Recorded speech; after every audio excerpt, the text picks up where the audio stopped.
कि अल्लाह रब्बुल इज़्ज़त ने अपने हबीब से फ़रमाया हमने आपको खैर कसीर अता किया, और फिर फरमाया कि आप नमाज़ पढ़ते रहें, क़ुरबानी अपने रब की बारगाह में देते रहें, और फिर फरमाया कि आपका जो दुश्मन है वो बेनामो निशां होकर मिट जाएगा। आखिर इस सूरह पाक में अल्लाह ने ये बातें क्यों इरशाद फरमाई, इसका पस मंज़र, इसका शान नुज़ूल क्या है?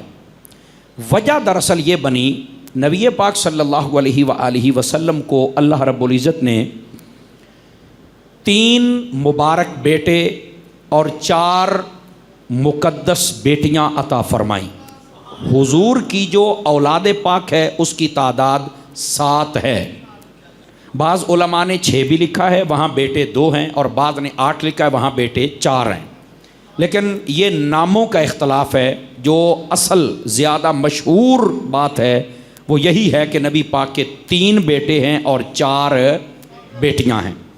और याद रख लें, जो इनमें से किसी एक का भी इनकार करे वो बदतरीन किस्म का गुमराह है, उसका हमारे साथ कोई ताल्लुक़ हो सकता नहीं, ये याद रख लें।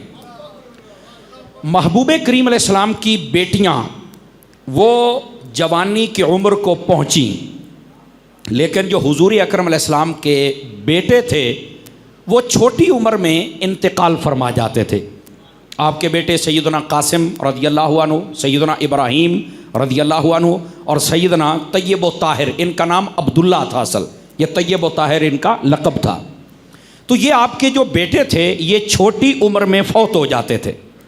एक दिन नबी पाक सल्लल्लाहु अलैहि वसल्लम के बेटे अभी चंद दिन हुए थे फौत हुए, चूँकि ये मक्का शरीफ में हुजूर के बेटे पैदा हुए थे और मक्का शरीफ में ही उनका इंतकाल हुआ।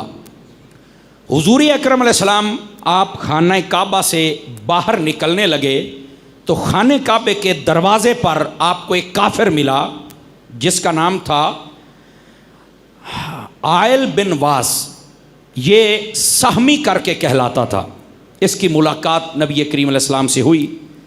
इसने बड़े गौर से हुजूर को देखा और आगे चला गया और चंद बातें भी की। बाज़ रिवायात के मुताबिक जब वो आगे पहुंचा तो काफिरों ने पूछा कि किसके साथ बातें कर रहा था, तो उसने बड़े तंज के साथ और बड़ी गुस्ताखी के साथ एक जुमला बोला। कहने लगा मैं उससे बातें कर रहा था जिसकी नस्ल ख़त्म हो चुकी है, बस ये जब दुनिया से जाएगा तो इसका नामो निशान तक मिट जाएगा। अब वो ये हुजूर का तारुफ पेश कर रहा है। था जो काफिर, तो आपको पता है गंदे बर्तन में से बदबू ही आ सकती है ना, खुशबू तो नहीं आ सकती। तो उसने काफिरों के पास चलकर नबी पाक अलैहिस्सलाम के बारे में ये कहा, चूँकि चंद दिन हुए थे बेटे फौत हुए को, तो कहने लगा जी मैं उससे मिल के आया हूँ जिसकी नस्ल आगे नहीं चलने वाली है। अल्लाह रब्बुल इज़्ज़त को जलाल आ गया और महबूब करीम अलैहिस्सलाम की इज़्ज़त पर अगर कोई बेगैरत डाका डाले तो सबसे पहले हिफाजत तो मेरा रब फरमाता है ना। तो अल्लाह रब्बुल इज़्ज़त ने महबूब करीम अलैहिस्सलाम को ये मुबारक सूरत अता फरमाई जिसकी इब्तिदा में फरमाया हबीब हमने आपको खैर कसीर अता फरमाया है। आप अपने रब की नमाज पढ़ें और फरमाया आप कुर्बानी अदा करें, और साथ फरमाया आपका जो दुश्मन है वो बेनामो निशां हो के मिट जाएगा, रह गए आप। फरमाया आपका चर्चा कल भी बुलंद था, आपका चर्चा आज भी बुलंद होगा, आपका नामो निशान नहीं मिट सकता। तो अल्लाह रब्बुल इज़्ज़त ने उस काफिर को ये जवाब दिया इस सूरह पाक के अंदर, वो जो सहमी करके कहलाता था उस काफिर को जिसने हुजूर की ये बदतरीन गुस्ताखी की थी। अच्छा, एक इसका पस मंज़र ये है सूरह पाक के अता किया जाने का। दूसरा पस मंज़र भी है, वो ये है कि मदीना शहर जब नबी पाक अलैहिस्सलाम हिजरत करके तशरीफ़ लेके गए, वहाँ मदीना की बस्तियों में से एक बस्ती का सरदार था यहूदी जिसका नाम था काब बिन अशरफ यहूदी। ये नबी पाक अलैहिस्सलाम का बहुत बड़ा दुश्मन भी था और वैसे भी यहूदी था, और यहूदी शुरू से ही मुसलमानों के भी दुश्मन रहे हैं और मुसलमानों के नबी के भी दुश्मन रहे।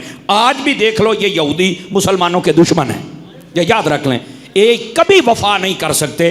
जो तुम्हारे नबी से वफा नहीं कर सका वो तुमसे कैसे वफा करेगा? समझ आ रही मेरी बात की? यही वजह है पाकिस्तानी मुल्क जब ये पाकिस्तान मार्ज़ वजूद में आया था तो उसके बाद जब इसका पासपोर्ट तैयार किया गया कि पाकिस्तानी बंदा बैरून मुल्क सफ़र कर सकता है या नहीं, उसके ऊपर आज भी किसके पास पासपोर्ट अपना हो तो खोल के देखे, उसके ऊपर लिखा हुआ है कि ये पासपोर्ट दुनिया के किसी भी मुल्क में जाने के लिए कार आमद है सिवाय इसराइल के, कि इसराइल के लिए हमारा पासपोर्ट नहीं है, हम उस मुल्क को मुल्क तस्लीम ही नहीं करते, ना हम उसमें जाना चाहते हैं। ये इब्तदा ही से हमारे मुल्क की जो बुनियाद थी ये नबी पाक अलैहिस्सलाम के कलमे और इश्क पर रखी गई थी। ये एक अलग हकीकत है कि जो हमारी पार्लियामेंट में जानवर बिठाए जाते हैं ये उन्हीं के परवुर्दा होते हैं, ये एक अलग हकीकत है। वो जानवर कैसे यहाँ तक पहुँचे ये बड़ी लंबी दास्तान है और ये तुम्हारा पीछा छोड़ने वाले नहीं है, मेरी बात लिख लो। ये जो सूरतुल कौसर है इसके शान नज़ूल के दो पसे मंज़र, एक तो इसलिए कि जिन्होंने ये कहा था कि हुजूर की औलाद आगे नहीं चलेगी तो इनका नामो निशान मिट जाएगा, अल्लाह ने उन्हें कहा ए हबीब आप परेशान ना हो, तेरा जो भी दुश्मन है हम उसका नामो निशान मिटा देंगे। रह गए आप वरफ़अना लका ज़िक्रक, आपका चर्चा तो आपका रब बुलंद फरमाएगा ना। ए हबीब आपका चर्चा कभी कम नहीं हो सकता है।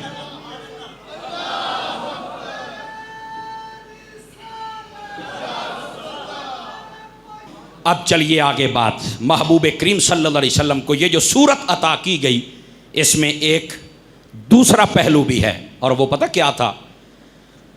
महबूब करीम अलैहिस्सलाम के दिल में सारी ज़िंदगी जो सबसे ज़्यादा तमन्ना रही है वो यही थी, या अल्लाह मेरी उम्मत की बख्शिश हो जाए।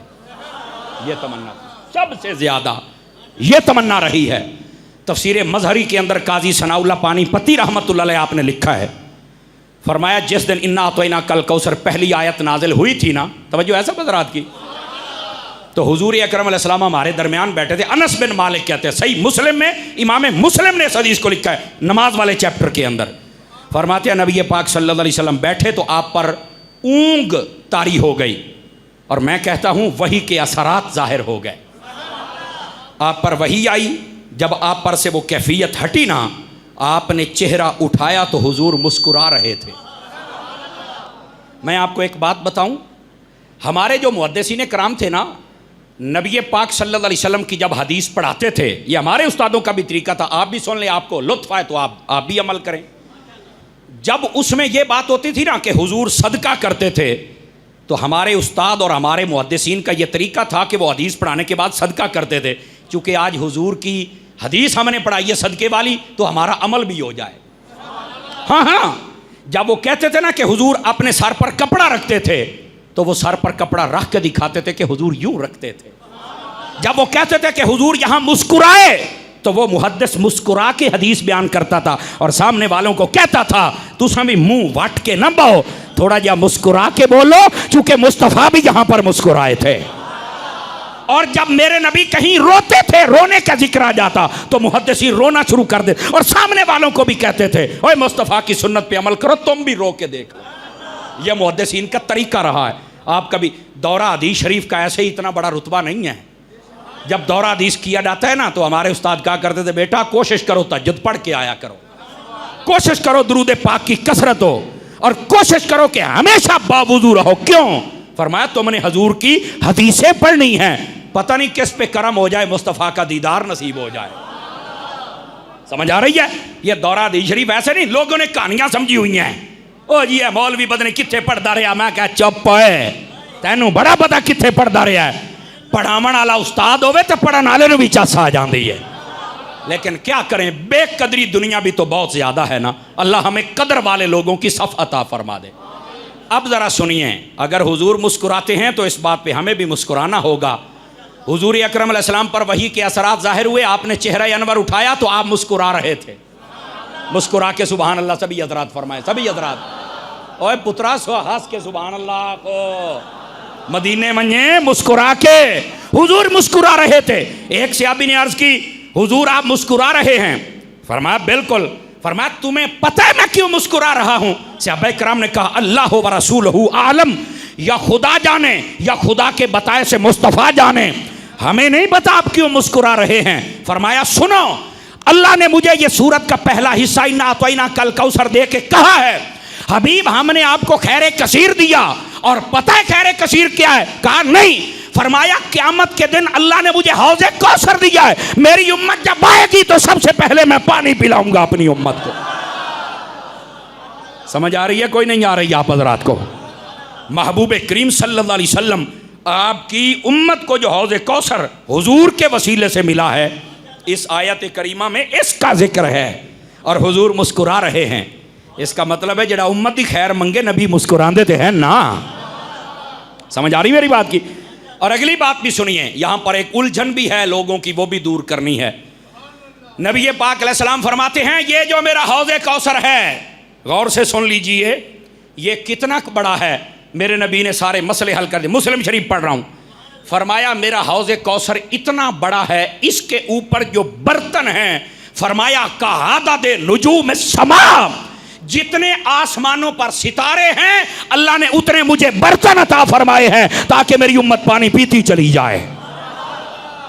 इस गाल ते कई चुप शाह बन के बैठे नो, खुदा दे बंदे हो, या मैं समझा नहीं सकिया या तुसा तवज्जो नहीं फरमाई। ओ भाई, ये जो बर्तन है ना, बर्तन ये सितारों के बराबर। सितारों की तादाद कोई जानता है? मैं जो बात कर रहा हूं तांदलियां वाला वालों, कुर्बानी खा के ढिल्ले ना अपमना तो अंत कसीमना चाहिए, तुसा ढिल्ले पै गए हो। और ये आसमान के सितारों की तादाद कोई नहीं जानता, इतने ज्यादा हैं। फरमाया मेरे हौज़े कौसर के बर्तन भी इतने हैं। पहली बात तो पता चली अल्लाह ने नबी को इतना इल्म दिया कि बर्तन होने कितने ने।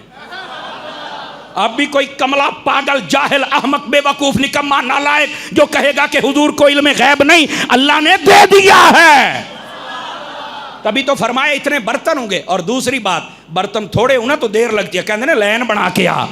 फरमाया आवे मेरी उम्मत से बनावे लैन। आवाज कमजोरों वाली है, जवानों वाली नहीं है भाई। फरमाया लाइन ना बनेगी, आमन वाले तू लेट हो जावे तो वखरी गल है, भांडे तेरे वास्ते तैयार पे हो। आसमान के सितारों की तादाद के बराबर अल्लाह ने हौज़े कौसर पर हुजूर को बर्तन अता फरमाए। और ये भी सुन ले, ये बर्तन होंगे किस चीज के? बाद रिवायात में नूर के बर्तन होंगे, बाद में सोने के, बाद में चांदी के। मैं कि आज नबी ते दरूद पढ़ मुड़ भांडे भी इहो जाए सोने मिल सन। हुजूर से मोहब्बत करके तो देखना। अच्छा, ये दूसरा हिस्सा है इस हदीस का। फरमाया हौज़े कौसर मेरी उम्मत के लिए दी गई ताकि ये पानी पिएंगे। और दूसरी बात, बर्तन आसमान के सितारों के बराबर। और तीसरी बात ये भी सुनने वाली है, हुजूर ने फरमाया वहां पर एक बंदा लाया जाएगा। कितने बंदे? बट्ठे बोल दे पे हो। ये मैं मुस्लिम शरीफ पढ़ रहा हूं, अगर कोई ये अभी देखना चाहे, तफसीर मजहरी आज मैं साथ लेके आया था और उसके अंदर भी ये हदीस है। वैसे भी मेरे साथ अक्सर होती है, लेकिन आज बतौर खास मैं लेके आया हूं। इस तफसीर मजहरी के अंदर इसी सूरत के तहत लिखा हुआ है, फरमाया कि महबूब करीम सल्लल्लाहु अलैहि वसल्लम आपने फरमाया एक बंदा लाया जाएगा और मैं कहूंगा इसे पानी पिलाओ। अल्लाह फरमाएगा ऐ हबीब इसको पानी नहीं पिलाना। क्यों? फरमाया इसने दीन में बहुत सारी नई बातों को ईजाद कर लिया था, इसे हम पानी नहीं पीने देंगे। महबूब करीम सल्लल्लाहु अलैहि वसल्लम को ये जो सूरत अता की गई ना, सूरतुल कौसर, ये इसलिए अता की गई। दो बातें, पहली क्या थी कि हबीब आपका जो दुश्मन है वो बेनामो निशान हो जाएगा। लेकिन अगर आप थोड़ा सा मेरा साथ दें तो यहां भी एक बात ना सुनाऊं आपको।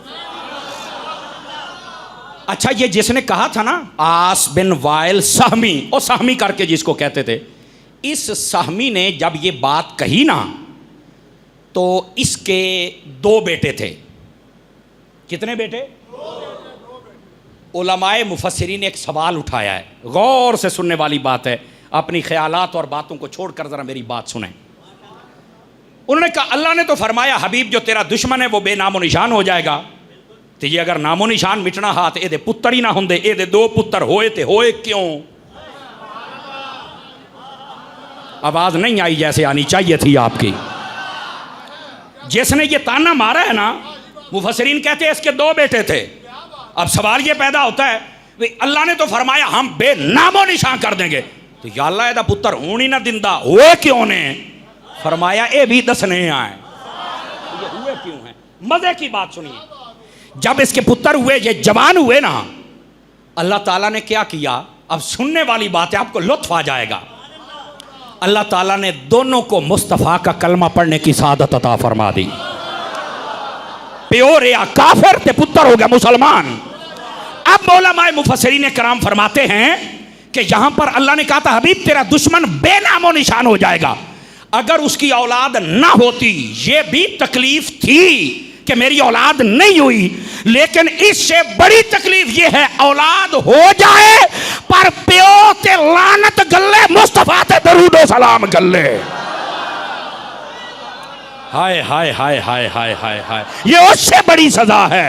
पुत्र है ने पर कलमा मुस्तफा दा पढ़ देने, अपने प्यो नु आदन तू जहन्नमी है, तू लानती है, तू साडा नहीं, और मुस्तफा नु आदे ने आका तेरे ते भी दरूद होवे, तेरी आलो असहाब ते भी दरूद होवे।